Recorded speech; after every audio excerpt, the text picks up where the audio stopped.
All right, welcome back. It is now 2:08 on this Friday afternoon, and boy, these last couple of days have just flown by like a flash. It's just been so busy, and everybody's had so much to say, and we want to welcome Dana Rebeiro, Ward 4 City Council, who joins me on Friday afternoons for kind of a little pushing and shoving match on some of these issues. And how you doing? I'm doing well. There's so much going on. Absolutely, there is. Yeah, we talked quite a bit last week about the sexual harassment thing. Who knew what was going to happen over the course of the next week? Yes, Al Franken. I have Franken. Yeah, I have a few of his books. Yeah. None signed. I always wanted to sign them. Yes.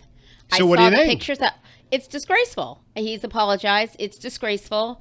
And comedians, I have sort of this thing about comedians. Well, not thing, but you know that they're off color, and it is a very sexist trade, you know.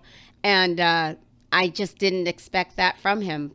I mean, he's the victim has accepted his apology. So but is that enough?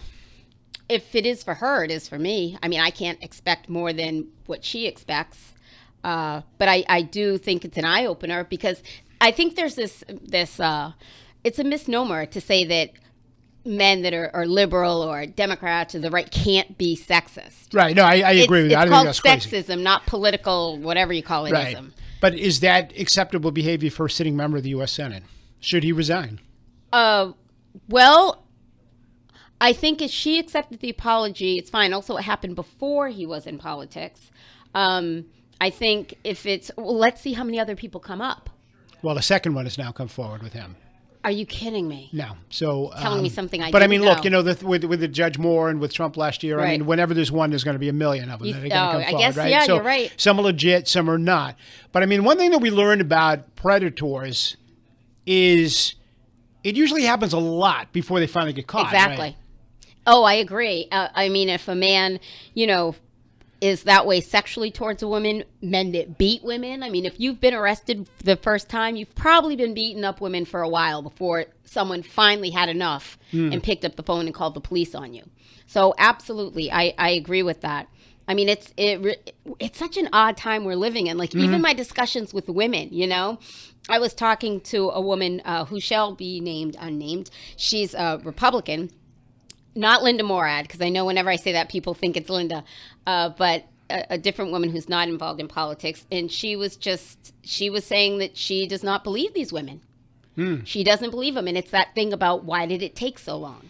And women don't even, we have that defensiveness against if it happens, if you don't, there's a litmus test of time. If you don't fall within that, then clearly you're lying. Right. So it's well, that was really the focus of our discussion last week with Judge Moore. I mean, here we are, you know, 40 years later, 38 years, 40 years later, and people are coming forward and saying, well, this happened to me. And you know, through all of these years, we've not heard boo from these people or from anybody else. And one of the women voted for Donald Trump. Yeah, well, supposedly. You know, we don't right. We don't know that for sure. I mean, you never know, but why would she say it? But I could see that because these girls were teenagers and he worked for the DA. He was in his 30s. I could see them being intimidated, especially when he tells people no one's going to believe you. I mean, that's their children, and that is child molesting. I mean, and that's one of the things. All right, so everybody in do. leadership in Washington, with the exception of Trump so far, has called on Moore to step aside. Well, but his name's on the ballot. His name's on the ballot, yeah, but to withdraw and then drop out of the race. His name will still be on the ballot. So name will still be on the don't they ballot, need to start like a write-in campaign and find somebody else? Well, I mean, that's possible. It appears as though it's almost impossible for anybody to win a write-in campaign, right? I mean, you got to get the person's name on the ballot. I mean, you got to write it on yourself, and you got to spell it correctly, and you got to get the word out to everybody that this is what's going on. I mean, it'll be easy enough. I think everyone will want to know who that person is and talk to them. But I mean, you're hearing from Mitch McConnell, for example, the Republican leader in the Senate. Yes. Step aside. He said, "I'm with her." Right? Yeah, and you've heard Democrats say that, and Republicans say that as well. Paul Ryan has said it, so it's not just Democrats. So I guess now we have the double standard that so you've got allegations with no proof against Judge Moore, and everybody's out there saying get out of the race. We've got allegations against Al Franken with a photograph, and people are willing to cut him slack and say, well, he's just a comedian, it happened before he got in.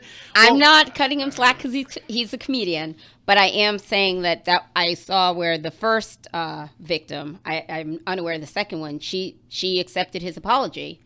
And I always say, like, I can't be more upset than the victim. You know, I mean, people were upset, why didn't Hillary leave Bill? Well, I'm not going to be mad at him if she's fine with it. You kind of have to go with the decision that the woman makes. Yeah, but we're not with Bill Clinton. Now, that's the third thing, because now you've got Republican. Why did I bring him up? Now well, that was my third leg of this trifecta. So now you've got Democrats, actual Democrat members of Congress that are now saying, including Gillibrand from New York, saying Clinton should have resigned after Monica Lewinsky. So now people are rethinking this whole thing because of everything that's happened over the last few months. I mean, would we have still had John F. Kennedy as long as we did? No. So, I mean, I'm not saying it's... Here's the thing. There's a difference between preying on someone and having an affair, you know? And I don't... Yeah, but Bill Clinton was accused of rape. Not and Monica nobody believed Lewinsky. her. No, of Juanita Broderick. She claims that in 1978 he brutally raped her in a hotel, bit her lip to keep her from yelling to the point where she bled. And he wound up paying out money. Right. To settle this thing. And there were several other women that claimed that he exposed himself, Paula Jones and Jennifer Flowers and other women. Yeah. So nobody really held him accountable for any of that behavior. And then you get Hollywood falling apart. Now you got other politicians falling apart.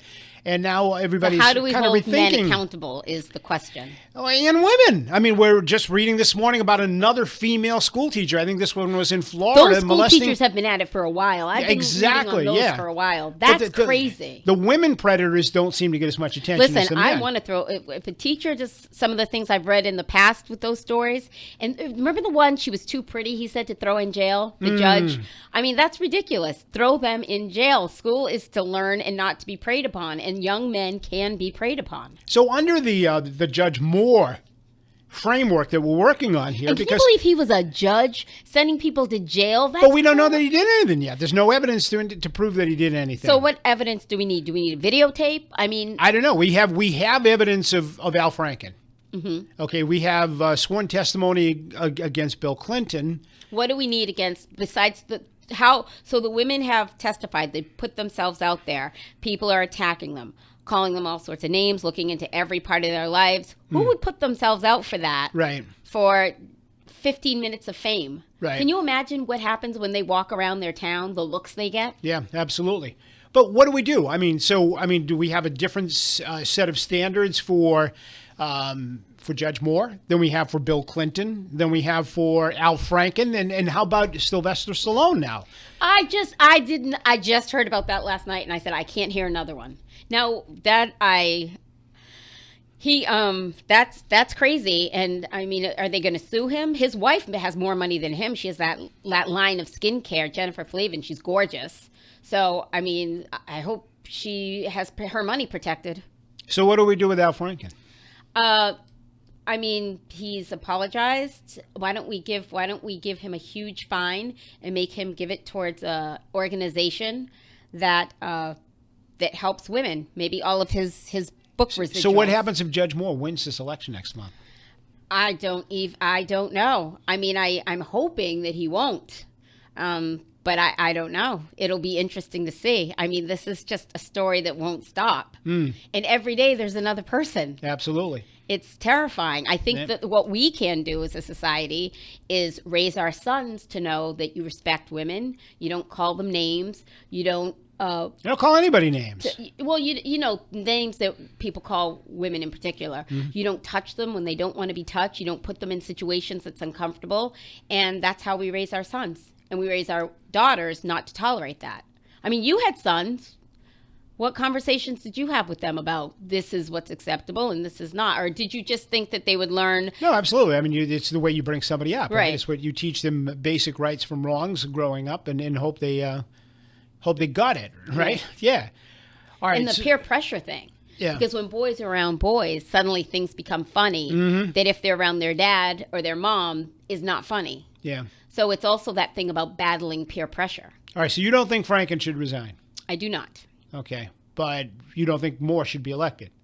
I mean, I wouldn't vote for him, and I would hope that men and women would not vote for him. If he were in office, that would be a whole different conversation, because then you'd have to have all these people decide, the people that he assaulted allegedly, whether or not they were willing to move on. I mean, I just heard the one testimony of the woman with Gloria Allred, and I mean, I almost cried listening to it. Like, you could hear in her voice she was reliving it, and that's a horrible But have thing. you heard that the yearbook that they presented was apparently forged? I did not. And Are you doctored. really? I'm not making this up. I mean, that's so. I just don't understand why they would. The stepson of that woman has now videotaped a message that's been on Facebook saying that she's making this up, and we don't know why she's doing this. I mean, remember when Michael Jackson's sister was up there selling? You pay $3.99, you call a phone number, and she tells you all the dirty secrets of not Latoya, and then now she defends her brother. I mean, relatives do crazy things when there's money and fame involved. All right, so we got a crisis in our school system locally here in New Bedford. Superintendent's resigning at the end of next school year. Yes. Did that shock you? It did. It really did. I mean, I know there's been teachers that are unhappy. There are parents that are unhappy. There are students that are unhappy. She seems to be producing results when you look at the numbers. So I did expect her to finish her tenure. But I guess, I mean, for me, my concern is, I mean, will people want to come to New Bedford? Because there are so many people that have come and gone. And then we still have these problems. So who is going to want to come to New Bedford? And also, more importantly to me, can we find someone here to do the job that's already been in the school system, that knows it backwards and forwards, is from New Bedford, and the aspects that are tougher for them, we can get them help on? Because I would love to have someone from the school system become superintendent. Right, promote from within rather than do a nationwide I know, I get or that regional nationwide search, but it hasn't been working out so well for us. No, so here we go. We're going to be on our, fourth or fifth superintendent in like the last 10 years? There was the interim, there was Dr. Bonner, there was Mary Louise Francis, and then now Dr. Durkin. Right.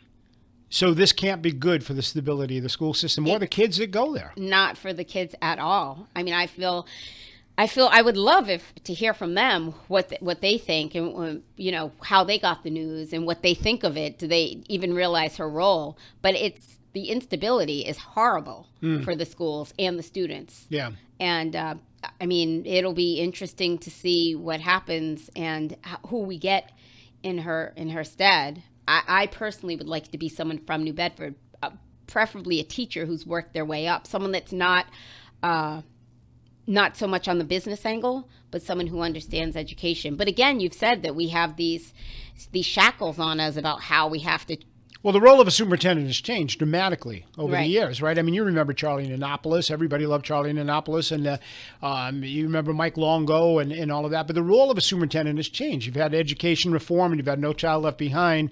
And now these superintendents are about crunching numbers and test scores, right? So we need someone that can dance that delicate line between, I want to get the numbers, but I want to teach to the student as a whole. Right. And I think someone from here would understand that and would understand, our culture, the different schools, the history, and I think would be able to do that. That's why I advocate from someone from Has here. anybody said anything to you over the course of the 4-year tenure of Dr. Durkin to convince you that it's time to go in a new direction? I mean, other than stuff like, well, I don't like her management style, or she's rude, or whatever. I don't take that into. People have said that, but I'm just in one ear out the other with that. What matters to me is what the students get, and the most valuable thing are people saying that she's not teaching to the whole student. I was talking to a 7th grader, and I was saying, "Oh, you're in 7th grade, so." I remember 7th grade, so you're reading Things Fall Apart by Chinua Achebe. She was like, what's that? And I mentioned a few other books, and she had no idea. And I thought, oh, my God, because I know kids in other schools across Massachusetts, across the country, across the world are reading these books. And she was at the top of her class. So if you're at the top of the class and you haven't read some of the classics, what are we doing? That concerned me. But that was, again, a conversation with the student. So when you hear the acting commissioner of the Massachusetts Department of Elementary and Ed, Commissioner Jeff Wolfson, say, "I'm saddened by the news that Superintendent Durkin is resigning at the end of the school year. As we noted this past July when we released the district for monitoring, New Bedford Public Schools has made great strides under her leadership to address systemic concerns and improve the quality of teaching and learning across the district." What do you think when you hear that? I mean, I get that they have their.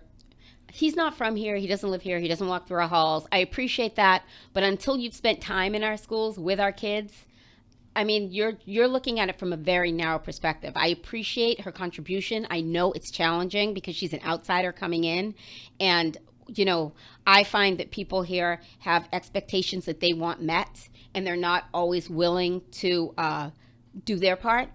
I mean, I think our PTOs should be packed with parents. And, that's not the way it is.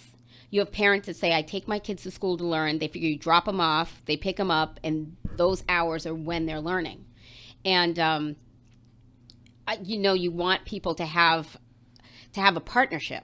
So I think, it was challenging for her. And she has a very strong personality. I've had meetings with her where, I've been cut off, and it's fine. I say to her, listen, I get it. I defer to your education, to your experience. I just want to be able to get this out, and I'm not here to attack you or anything. And then she kind of let her guard down. Mm-hmm. And then we had conversations, and, she followed up on on the requests that I had, some of them honestly and thoroughly.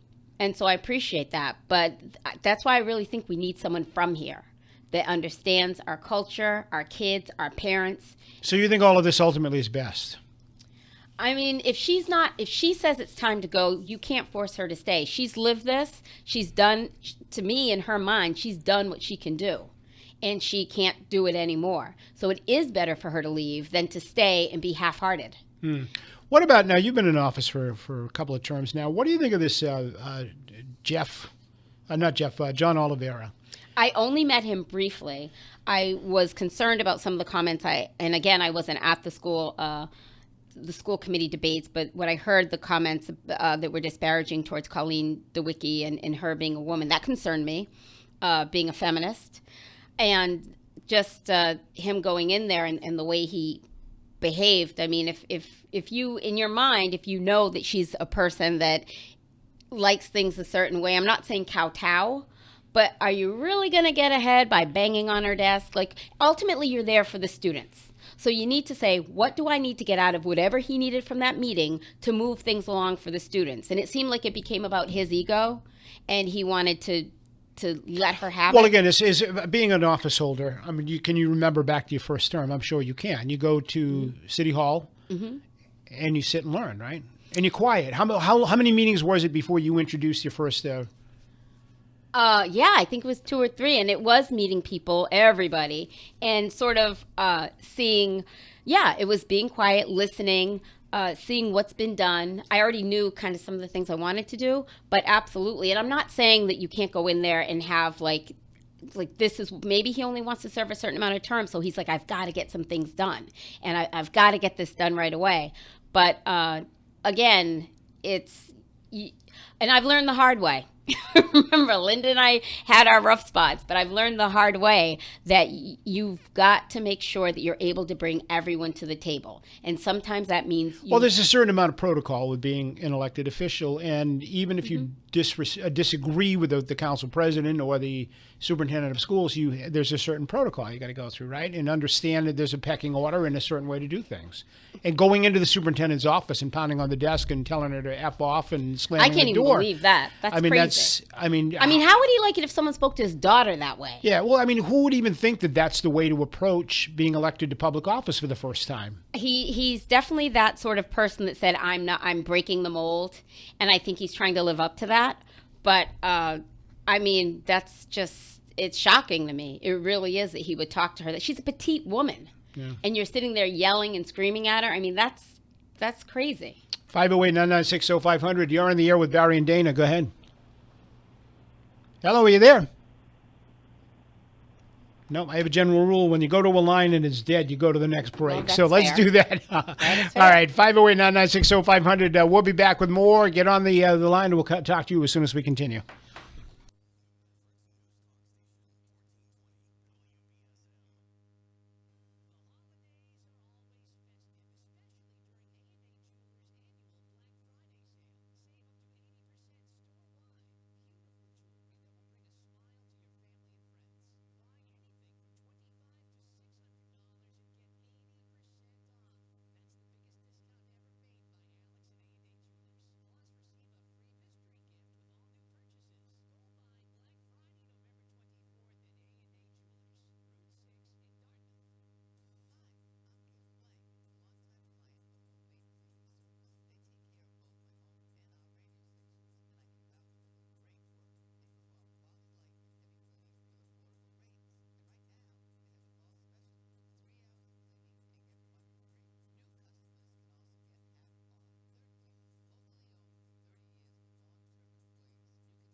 All right, there we go. Great sounds of Ray Charles, the genius of Ray Charles. That's how Ray Charles would be introduced. You ever see Ray Charles live?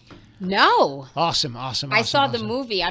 He's passed away, right? Yeah, a while back, yeah. Oh, A wow. few years No, ago, I yeah. wish. Yeah, I got to see him at the Flynn Theater in Burlington, Vermont.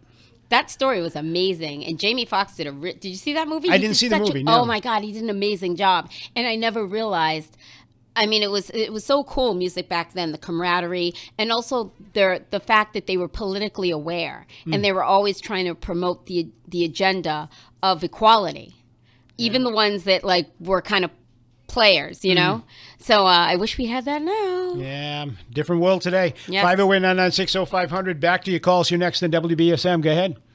Hi, Barry. I'd like to back up to all of the sexual allegations. Yeah. And I want to say something on behalf of the women who are coming forward after 30 and 40 years. Go ahead. And I debated as to whether or not I would call, but I want to say this, that I had that experience as a volunteer in a very reputable organization, doing my job, what I was there to do, and this man came up to me and just grabbed my face and kissed me on the mouth. And I'm going to tell you why you don't say anything, because for days and weeks and months afterwards, you keep rehearsing that. Okay, what did I do? What you just keep running it through your mind. Oh, did I say something? Did I do something? Have I ever given any indication that I wanted that? Right. And you just continuously, and it takes, I don't know, months and years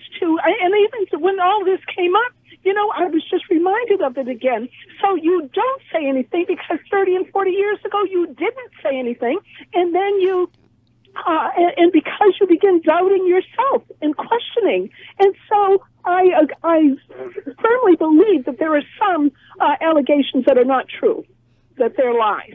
I can tell you from personal experience, that is the reason why you stay quiet. And now the environment is such that you feel safe. You can say something. And that's why these women are coming forward now. So I just wanted to thank you for that. To make that point. Thank you. It's great to hear that from your perspective, and it adds credence to what women are saying. And thank God we live in a time where women are supported when they say, and not only women. I remember when Kerry Winterson came out with his story of abuse as a child. No one said to him, well, why did it take you so long? I mean, I know all of us on council, we supported him and still support him, but you're absolutely right. I mean, well, let me ask you, ma'am, ago, so you believe the majority of the women that have come out against Judge Moore? Oh, I don't know. I have no clue. I'm just saying from this perspective. Right. Where there's smoke, there's apt to be fire. Sure. And you know what? I believe that there are men quaking in their shoes right now. Oh, you're right about that. They are just waiting and just hoping and praying that nothing comes out. But I know that that many men, I won't say all, I won't say most, many men feel, they just feel that they behave in such a way that it's okay, and they think they can make comments. I think it might have slowed down a bit, but there was a time when I'm sure in Hollywood it's much more frequent that because of that setting. But I've been around. I've worked where there've been men predominantly, and I'll tell you that the conversation can very quickly, devolve into something that is inappropriate. Absolutely. Wow. Hey, appreciate your bravery coming forward and telling us this. Ladies, when you walk down the street and you're in your thoughts and the guy says, you should smile. Right. Yeah. Isn't that annoying? They never say it to guys. You should go to hell. Right? Thank you, ma'am. That's what I should say. Appreciate it very much. That's it. Just ask me. I'll give you advice on how to deal with it, right? By the way, have you heard this week a $15 million slush fund in the Congress to pay off, just in the House? Yes, I heard about that. Yeah, to pay off women who've come forward. Right. Yeah, just I think since 1997, $15 million in your taxpayer money to pay off women who've come forward. Is there going to be a list of that? Or is it? Well, we've seen the payouts by year, but we haven't seen names yet. So far, I'm wondering if they're asked to sign the non-disclosure agreements. I don't know. I'll probably have, yeah. Right. 508-996-0500. You're on the air with Barry and Dana. Go ahead. So I'm listening earlier, and it seemed like there's like some kind of a comparison between Al Franken and Judge Moore. Now, I find it awful funny that the president has kept his mouth shut about Judge Moore through this whole thing, but, was quick to jump all over Al Franken. Well, there's a photograph of Al Franken. There's no photograph of Judge Moore. And that's fine. The photograph came out after he admitted to it and after he... No, it came out. No, came out before. The photograph came out before. When the woman first broke her story yesterday morning, she did so on her radio station's website, and the photograph was included in that. Okay. So, Al Franken, in my opinion, is a better man than Judge Moore. Why? Because he admitted to it. So that makes it okay? He admitted to it. He accepted responsibility for it. And I'll tell you another thing. Well, actually, he didn't. He said, I don't remember that. No, he did come out and apologize. He apologized, but he said, I don't remember it that way, but I apologize if I hurt your feelings or offended you. That's kind of a left-handed apology, right? No. That's not what I read. I read he had accepted responsibility for it. He apologized for it. He said it wasn't right. It was so that forgives it? So that's it? So he's okay? He stays in the Senate and everything's okay? Well, she forgave him. Why are you more mad at him than because she is? Because it's against the law to grab somebody by the boobies, isn't it? Listen, Barry, here's my difference between him and Judge Moore. Judge Moore was obviously, denying everything. Yep. Okay? Not only that, Judge Moore was a man in his 30s, okay? He was trolling teenage girls as young as... Allegedly.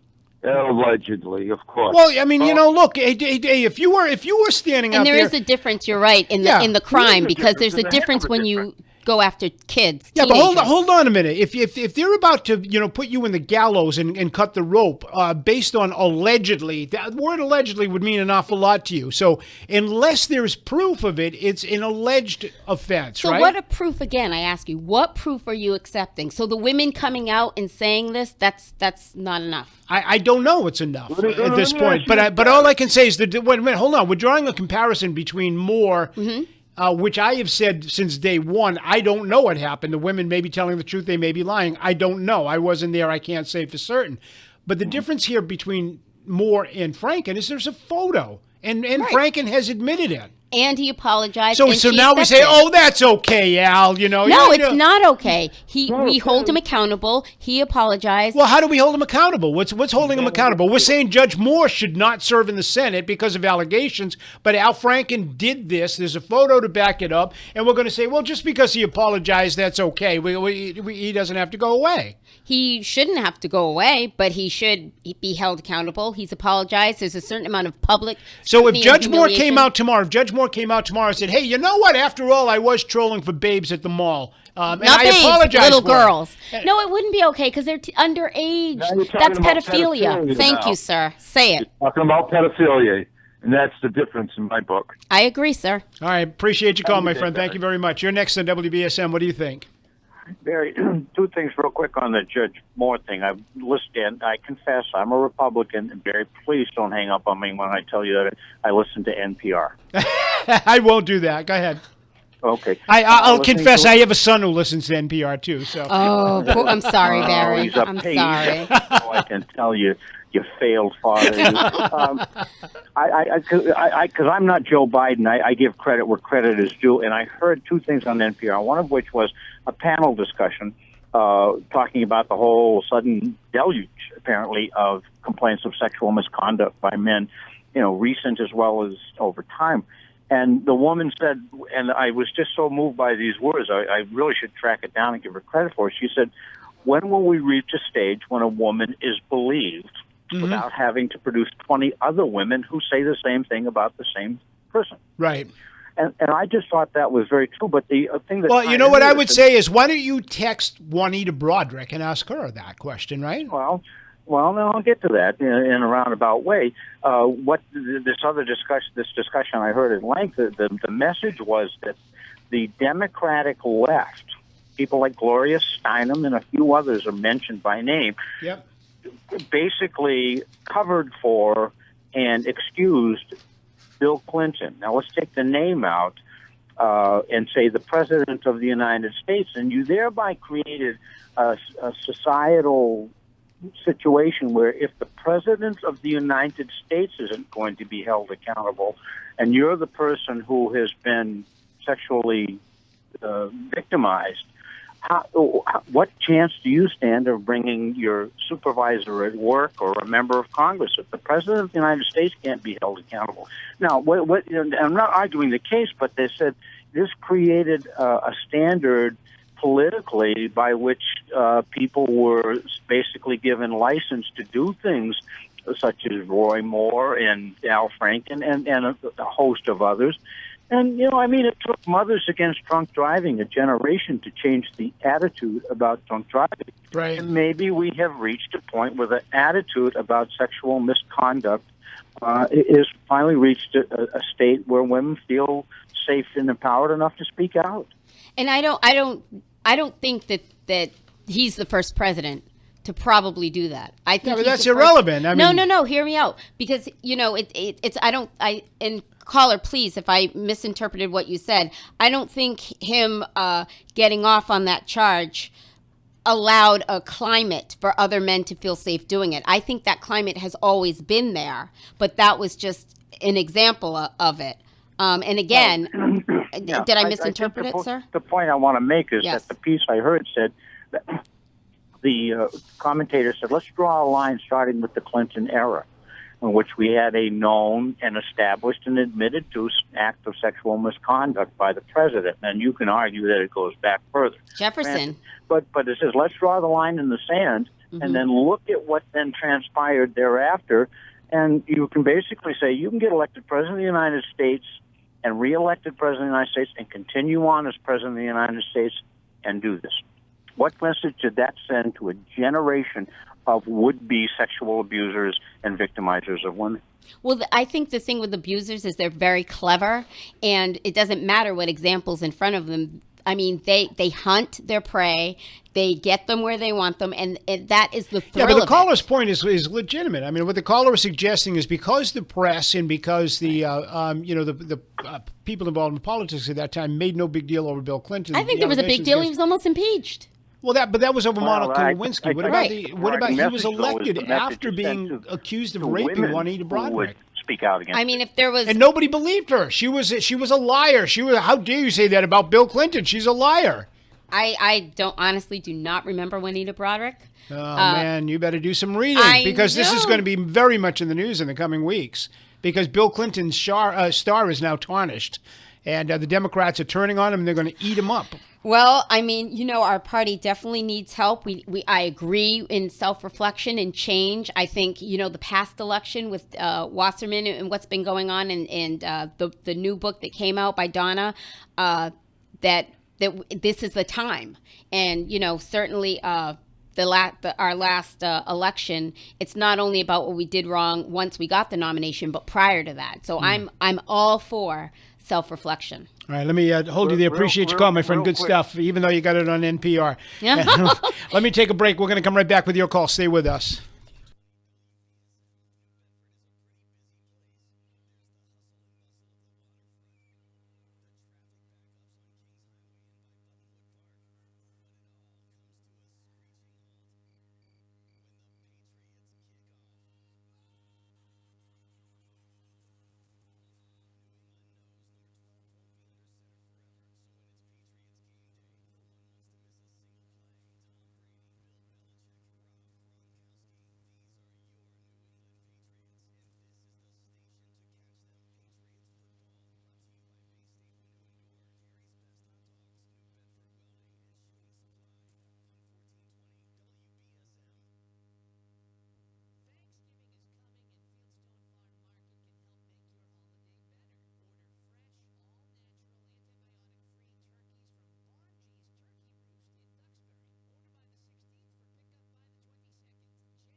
All right, welcome back to the program. If you missed it earlier, I had a discussion with Chris Carter in the second hour about all of what's going on in the school department. It's posted up on our YouTube page if you want to go and check it out.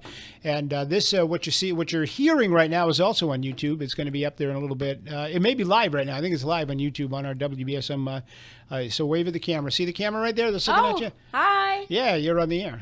Hello. You're on camera. So Wearing my newbie hat. yeah, there you go. We got it from a baseball team last night. Oh, great.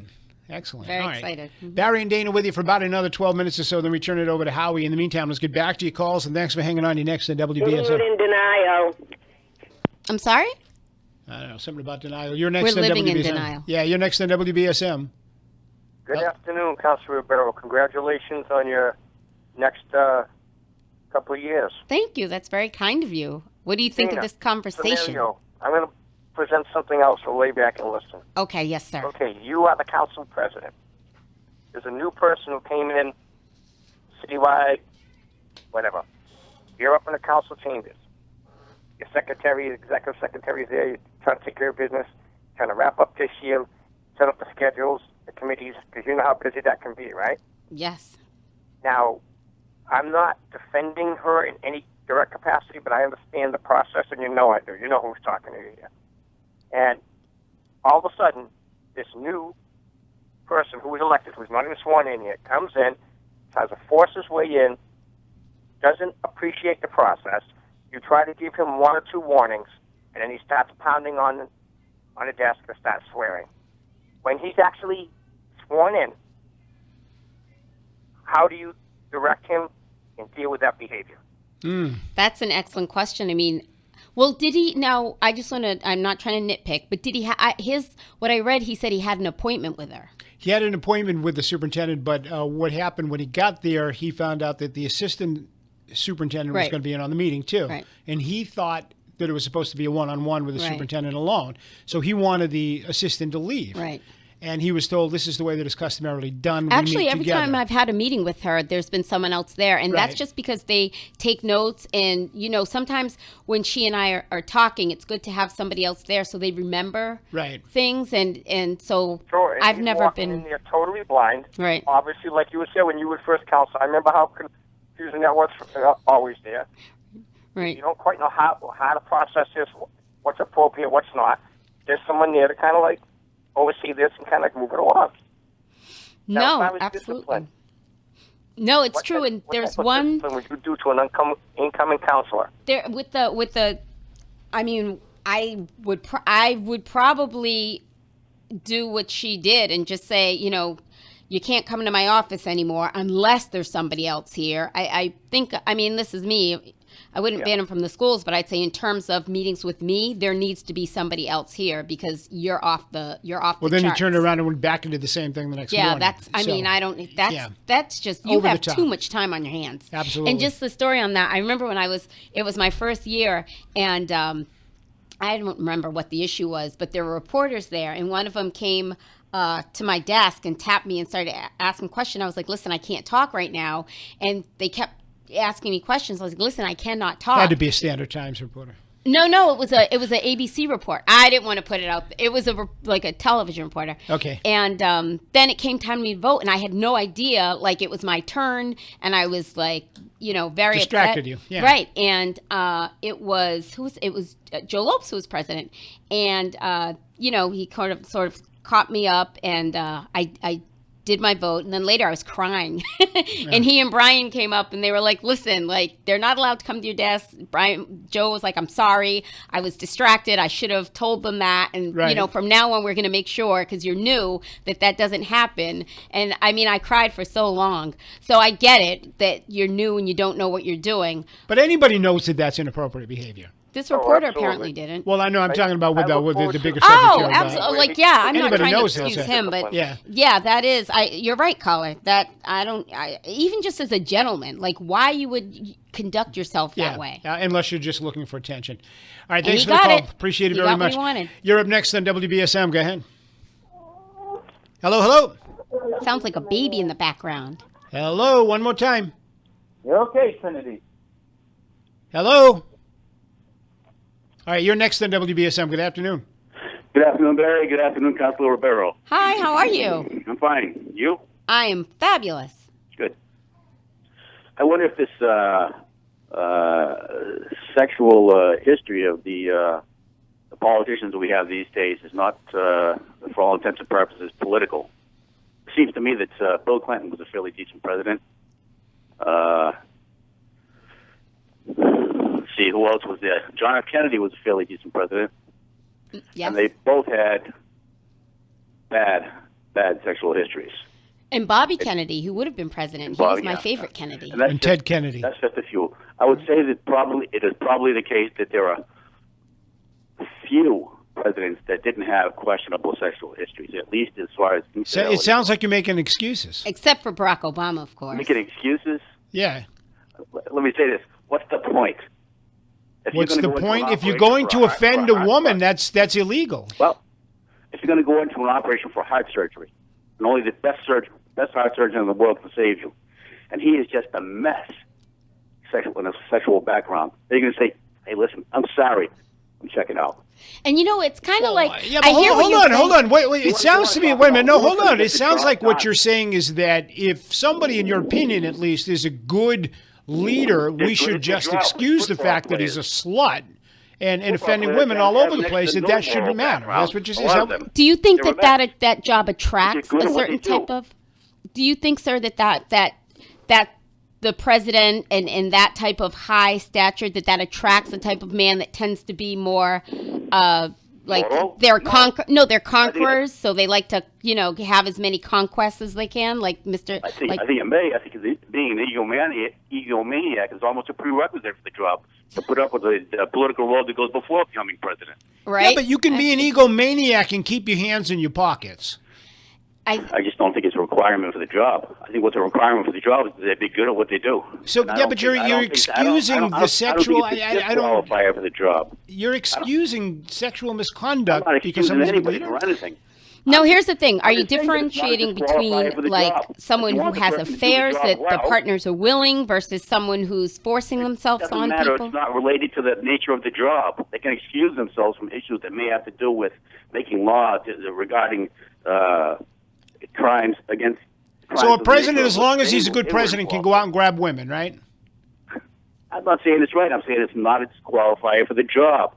Well, I tend to disagree because it's against the law and it's offending somebody else anyway. It's violating the law. It's against the law, and you're forcing yourself on a woman. Is that? I would never vote for a man that raped a woman, that sexually tried to intimidate a woman, or that beat a woman. I bet you probably did, though. You voted for Ted Kennedy, and you voted for. I didn't vote for Ted Kennedy. How old do you think I am? I don't know. I mean, how did you I've voted never even for? was able to meet Ted Kennedy. You voted for Bill Clinton, right? Yes, I did. Okay. All right. Case dismissed. Oh, Let me take a break. We'll come right back.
All right, and we are back, and we've got just about a minute or so to go before we wrap things up for today. So it's been quite a week.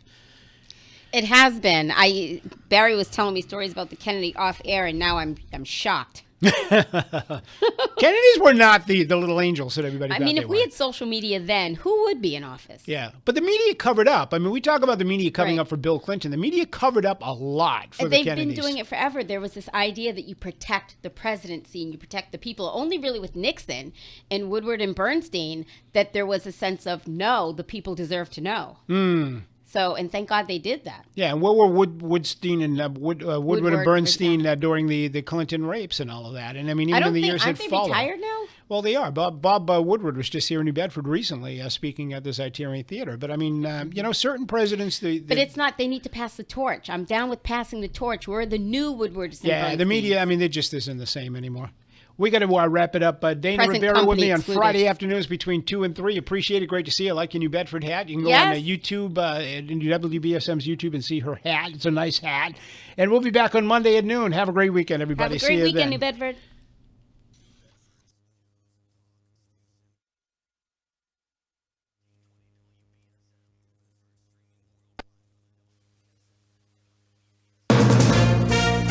From ABC News, I'm Scott Goldberg. A group of women in Alabama is coming to the defense of Republican Senate candidate Roy Moore, calling the women who accused him of sexual